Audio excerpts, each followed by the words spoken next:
Sempre escoitei unha doce canción. Atopei os problemas buscando a solución. Só parei para chorar e a canción rebotou no meu peito e dun golpe axudoume a levantar.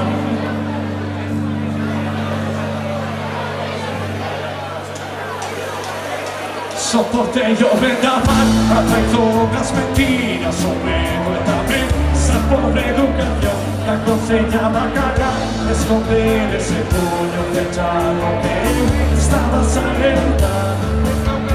Sí, aprendí de mal vivir, odiar, cantar, correr, fugir.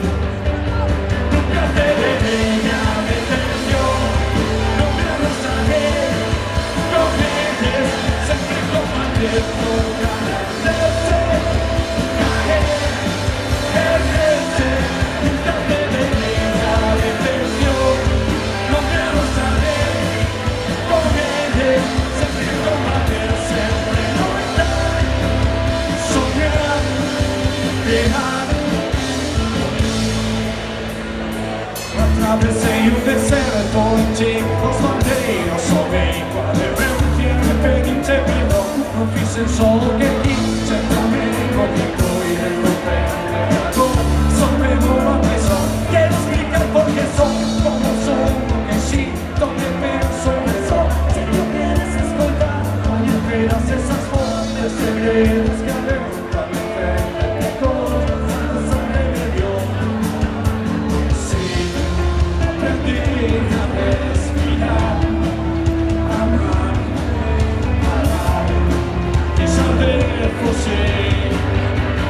Nunca te dejé a detención, no quiero saber, correr, siempre compartiendo, caerse, erguerse. Nunca te dejé a detención, no quiero saber.